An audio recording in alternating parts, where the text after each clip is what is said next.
My sister locked me in my office during a fire drill so her husband could take over my company. At first, I thought it was another false alarm.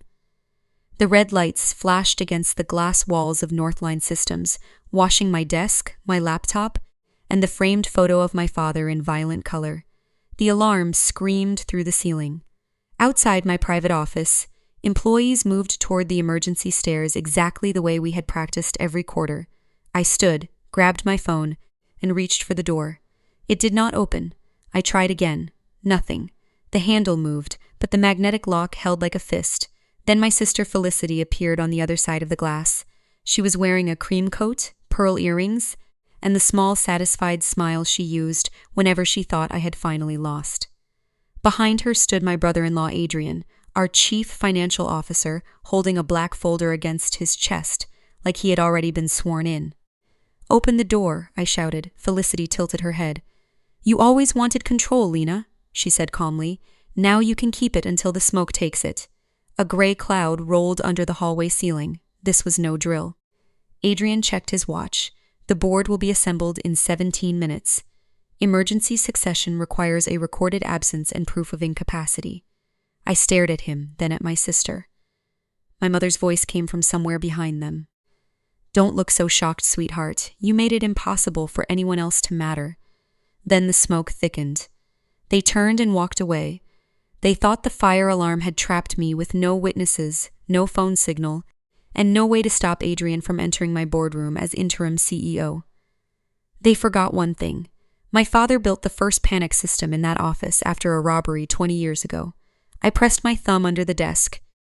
Behind the drawer nobody else knew opened, and the hidden recorder clicked on. Then I said, loud enough for the legal archive to hear every word, "This is Lena Mercer. If I die in this office today, my sister Felicity, my mother Beverly, and Adrian Vale planned it. My name is Lena Mercer, and Northline Systems was never supposed to make anyone rich enough to kill for it. My father started the company with 2 warehouse contracts, 3 borrowed laptops, and a belief that hospitals should never lose track of emergency supplies during a disaster.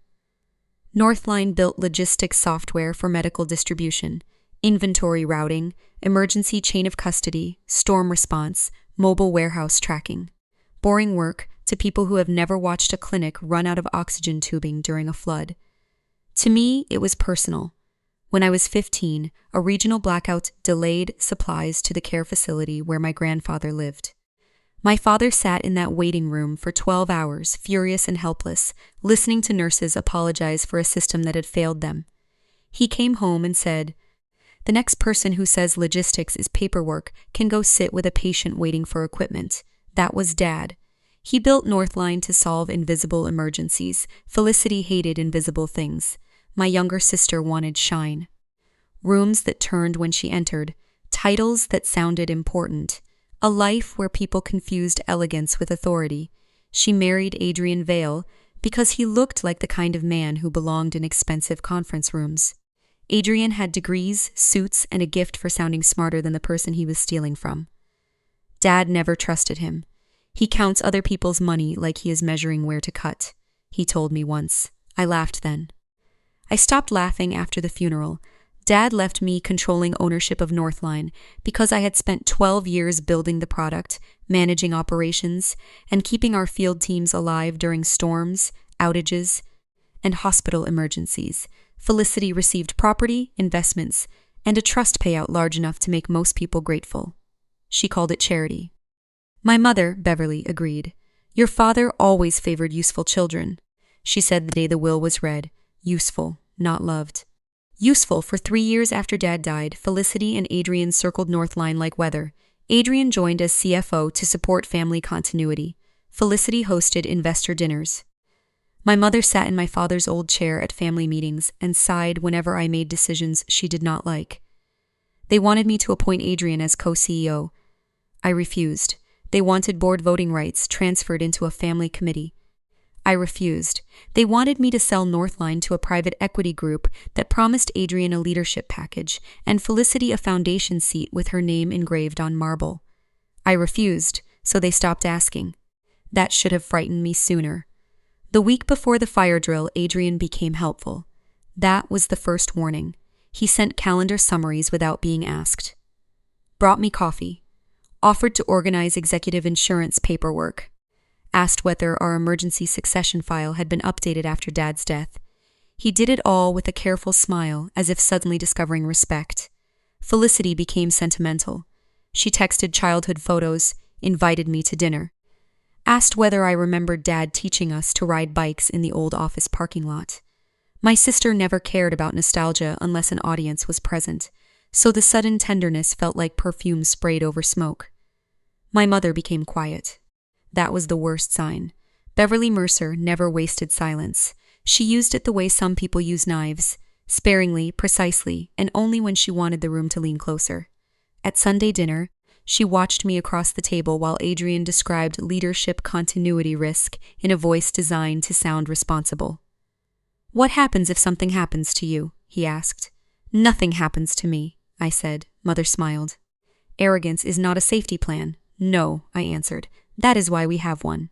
Adrian's eyes flickered. He thought I meant the document he had found. The emergency succession file did exist. In case I was incapacitated, Adrian, as CFO, could run financial operations for 72 hours while the board verified my condition. But Dad and I had added a clause after a near-hostile takeover years earlier.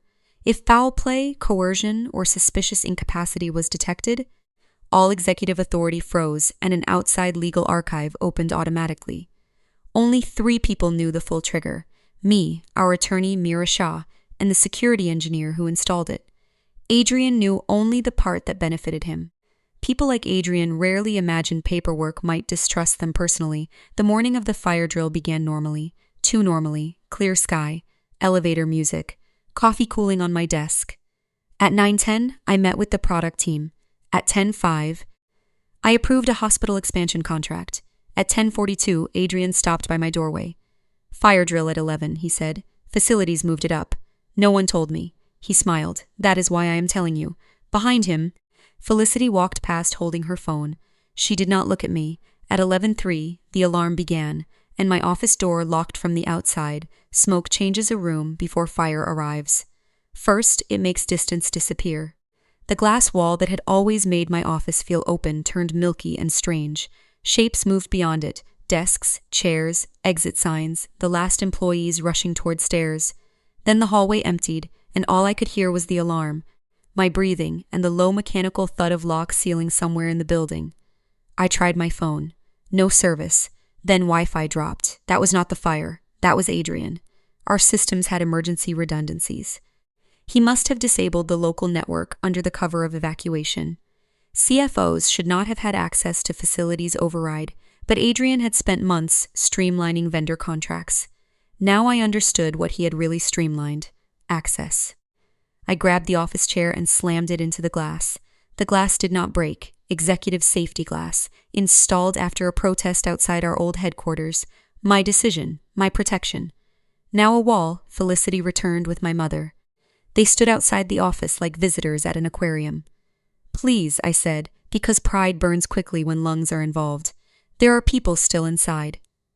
Mother shook her head. "Everyone else evacuated. You said a real fire?" Adrian stepped into view. Contained electrical event near storage. Enough smoke, enough confusion. Not enough structural damage to destroy useful assets. Useful assets. My company, my life, my staff, all measured in salvage. "You are insane." Felicity laughed. "No, Lena, we are tired. Tired of what?" "Being extras in the Lena Mercer story." My eyes watered. The smoke had found the vents now, seeping into my office in thin gray ribbons. Mother touched the glass with 2 fingers. "Your father gave you everything. He gave you millions." "He gave me money," Felicity snapped. "He gave you legacy." Adrian checked the hallway.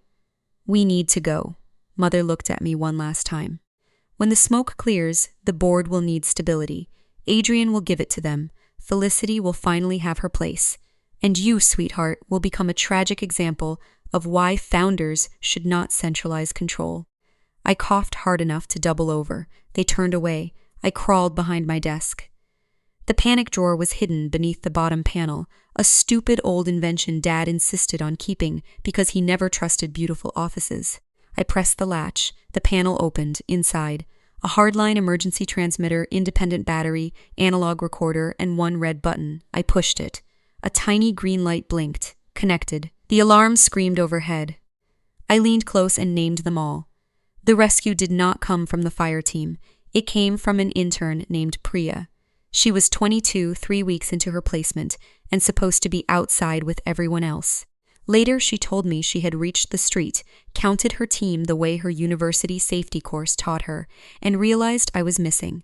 When she told facilities, they said executives had alternate exits. When she told Adrian, he said I was already across the street. Priya did not believe him. She had seen me 10 minutes earlier in my office, so she went back, not through the main stairwell, through the loading corridor, where smoke was thinner and the old freight access panel still opened with a maintenance badge she had borrowed that morning to move equipment. People think courage looks like confidence. Priya said her hands shook so hard she dropped the badge twice. I was on the floor when I heard pounding, not from the glass wall, from the service door behind my bookshelf. Dad had added it during the first renovation, calling it paranoid architecture. It led to a narrow corridor used for wiring and maintenance. I had forgotten it existed until Priya screamed my name from the other side. "Ms. Mercer!" I crawled toward the sound. "The door is locked," she shouted. "There is a release panel low on the left. I do not see it. Smoke burned my throat. I could barely speak. Feel for a round cap." She found it. Pulled. Nothing. "They disabled it," she yelled. Of course they had. Priya disappeared for 30 seconds that felt like an hour. Then she returned with a metal pry bar from the maintenance rack. The first strike dented the frame. The second bent the latch. The third opened a gap wide enough for cold corridor air to hit my face like mercy. "Can you move?" she asked. I could not answer. She reached through, grabbed my blazer, and pulled. I remember thinking she was too small to drag me. I was wrong. People become enormous when they refuse to let you die. She got me into the service corridor just as sprinklers finally activated in the hallway. Firefighters found us 2 minutes later. Priya was coughing, crying, and apologizing because she thought she had hurt my shoulder while pulling me out. In the ambulance, I grabbed her wrist. "Archive," I whispered. She frowned. "Mira Shah, call Mira." Then I passed out. When I woke in the hospital, Adrian was on television. Interim CEO Adrian Vale addresses Northline Systems emergency. He wore a black suit, a grief face, and my father's company pin. Mira Shah arrived before my family did. That is how I knew the archive had worked. Mira was 60, sharp-eyed, and allergic to emotional manipulation. She had been my father's attorney for 20 years and mine for 8. She entered my hospital room with a laptop bag, 2 phones, and a face that told me she had already gone to war while I was unconscious. "You look terrible," she said. My throat hurt too much to laugh. "Adrian," I whispered. Busy pretending to be devastated, bored, confused, frightened, and about to be educated. She opened her laptop. The panic archive had transmitted everything. My statement, the alarm timeline, the office lock failure, environmental readings, and partial audio through the hidden microphone. It had also triggered cameras that did not run on the main building network. Adrian had disabled visible security. He had not known about the dead circuit Dad refused to remove after the first building renovation. The footage was ugly. Adrian entering the facility's control room at 10:56. Felicity standing outside my office at 11:04. My mother arriving at 11:06. All 3 watching me trapped behind glass. Adrian gesturing toward his watch. Felicity laughing. Mother touching the glass. No audio through the hallway camera, but the panic recorder had captured enough. Myra played my own voice. "This is Lena Mercer. If I die in this office today, my sister Felicity, my mother Beverly, and Adrian Vale planned it." My eyes filled. Not because I sounded afraid, because I sounded alive. Mira paused the recording. "Police are on the way. The board meeting is in 40 minutes. Adrian thinks he is walking in to accept emergency control."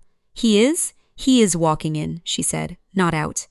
The detective assigned to the case, Owen Hart, came in next. He listened without interrupting. Asked for my condition. Asked whether I could identify the people on the footage. Asked whether anyone had threatened me. Asked whether Adrian had knowledge of succession documents. "Yes," I whispered after each question. When he left, Mira leaned close. "Lena, I need permission to release the emergency freeze. I knew what that meant.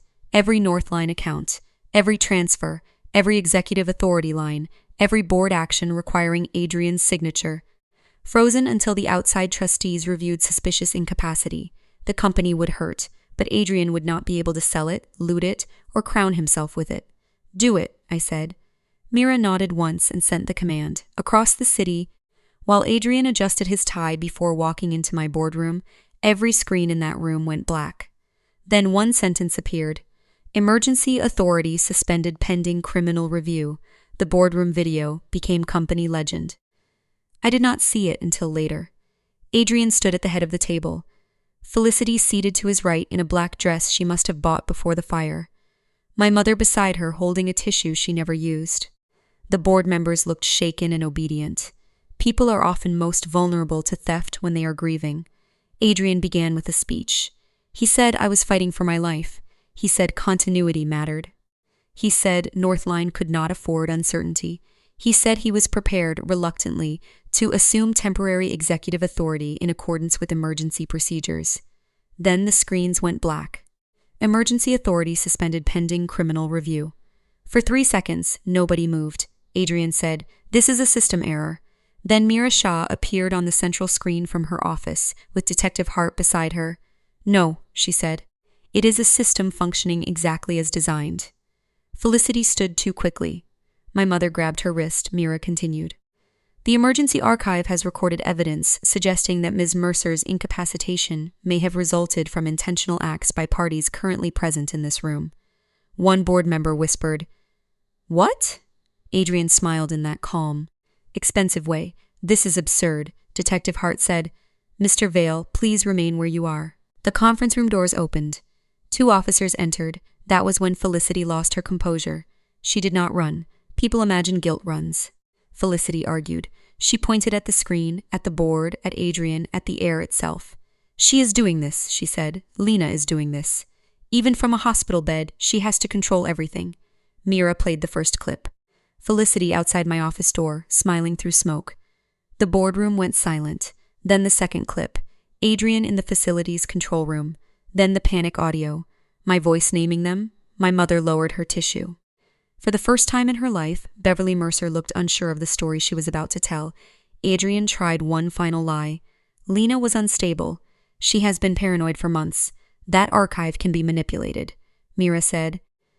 "The archive is externally sealed, independently time-stamped, and was designed by your late father-in-law specifically to prevent unauthorized succession after suspicious incidents. You signed the compliance acknowledgement last year." Adrian looked at the table. He had signed it. Of course he had. Men like Adrian sign documents they assume only bind other people. There was a time when Felicity and I were close enough to share secrets under the attic stairs.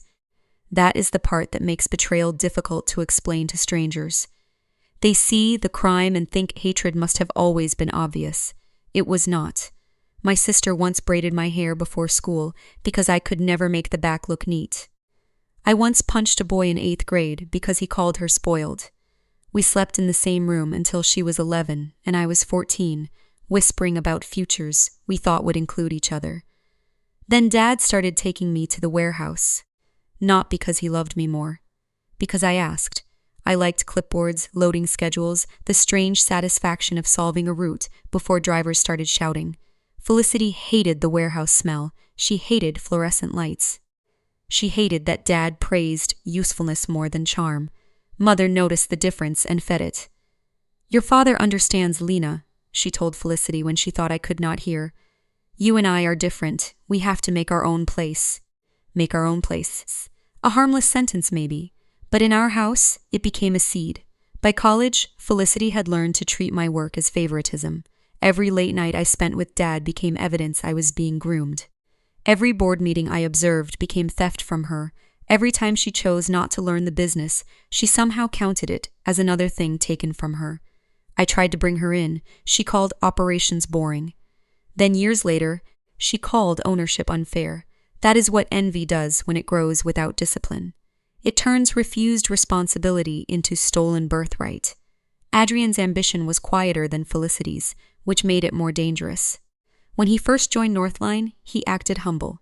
He asked employees questions, learned acronyms, remembered children's names, brought pastries to morning finance meetings. People liked him because he seemed grateful to be included in a company his wife's family owned. But gratitude has a shelf life when entitlement is waiting underneath. Within a year, he began correcting department heads in meetings where he had no operational expertise. He questioned long-term contracts because he wanted faster returns. He described our disaster response reserves as lazy capital. That phrase nearly made my field director throw a pen at him. Lazy capital. Those reserves had kept clinics supplied during hurricanes. They had paid drivers overtime when snow shut highways. They had allowed us to move inventory before floods made bridges impossible. Adrian saw unused money. I saw lives not yet in danger.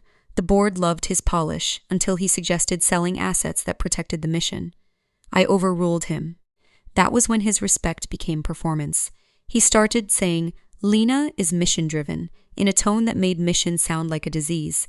He told investors I had founder attachment. He told Felicity that I was preventing the family from unlocking generational value.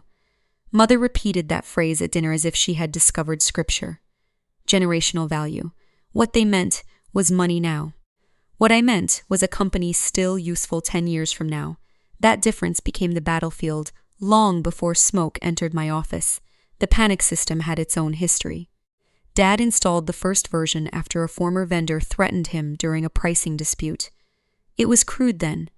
A hidden button under his desk, connected to a silent alarm and a tape recorder in a locked cabinet. I was 21 when he showed it to me. I laughed and called him paranoid. He said, "Paranoid is what lucky people call prepared." Years later, after Northline grew, we modernized everything except his principal. The archive lived outside the company network. It captured emergency voice, access logs, selected camera feeds, and environmental data.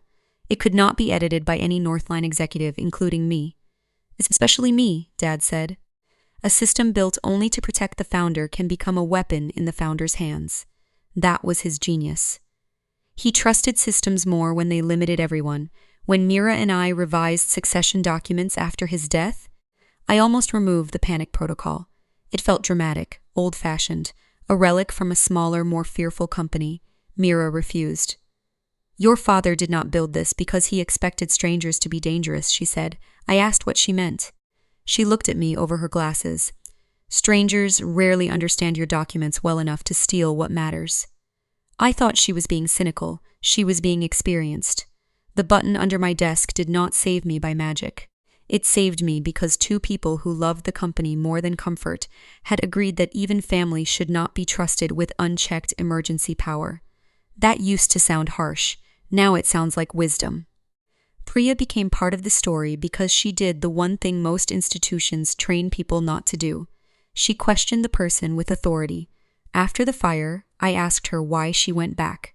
She shrugged like she was embarrassed by the answer. "You tell us during onboarding that evacuation lists matter because missing people are not assumptions. They are tasks." I had said that. I did not remember saying it. She did. She told me Adrian looked too calm. That was another detail. Everyone else outside was confused, clustered near the assembly area, checking phones, counting teams. Adrian was already speaking to board members, already directing people away from the building, already saying, "Lena is accounted for," without having seen me. Priya noticed the certainty. Certainty can be suspicious during chaos. She could have ignored it. She was new, young, temporary. No one would have blamed her for staying outside. In fact, many people would have praised her for following safety rules. But she had counted heads, and I was missing, and the man telling her otherwise had not looked toward the executive floor once. So she went back. When she found the service corridor, she said the smoke looked like a living thing crawling across the ceiling. She almost turned around. Then she heard me coughing behind the wall. That sound made the decision, not bravery, sound, a human being on the other side of a door. Sometimes survival depends on someone refusing to let policy replace listening. After I returned, I stopped calling Felicity my little sister in my head. The arrests happened in stages. Adrian first, in the boardroom, while the employees downstairs began receiving emergency instructions from Mira instead of him. Felicity second, after she tried to leave through the executive elevator and found security waiting. My mother third, at her house that evening, after detectives found printed drafts of condolence statements, insurance calculations, and a handwritten list titled After Control Transfer. That list did more damage than any speech could have. Adrian, interim CEO confirmed. Felicity, Family Foundation launch. Beverly, board advisory seat. Lena, memorial statement. Private service, no open company event. No open company event. Even my death had been scheduled for their comfort. The fire investigation revealed enough. A deliberately triggered alarm. Facilities overrides, smoke doors misdirected. A storage fire staged to look electrical, but contained just enough to create chaos. My office lock manually held through administrative control. Network interruption. Their messages, their calendar invites. Their financial communications with the buyer Adrian had wanted to court. They had planned for my absence, not my survival. That was their failure. Survival is inconvenient to people who have already written your ending. I returned to Northline 6 weeks later with a cane, a raspy voice, and scars along my forearm from crawling across heated metal near the service door. Priya met me in the lobby. She cried when she saw me. I did too. Then I promoted her to safety operations analyst because anyone who ignores a lying CFO and walks back into smoke deserves more than flowers. The company held no dramatic celebration. I asked them not to. Instead, we reviewed every emergency system in the building, every lock, every override, every access level, every succession rule. If my father taught me anything, it was this: the lesson of a disaster is not that it happened. The lesson is what you change before the next one. My mother asked to see me once before trial. I said no. Felicity wrote me a letter. I did not open it. Adrian's attorney argued pressure, grief, family conflict, misunderstanding. The footage disagreed. The archive disagreed. The smoke sensors disagreed. Priya disagreed. My scars disagreed. The guilty do not need your participation to be exposed. They need only one system they forgot existed. Mine was under a desk, built by a father who loved me enough to distrust the world after he was gone. Near the end of this video, I want to ask you something directly.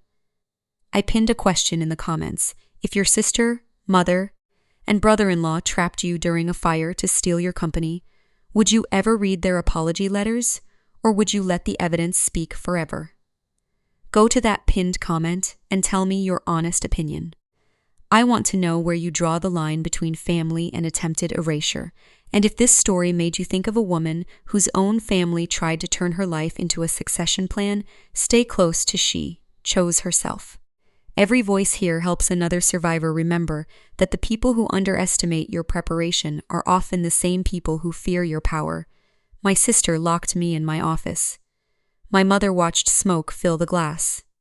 Her husband walked into my boardroom before the fire trucks left. They thought the alarm would erase me.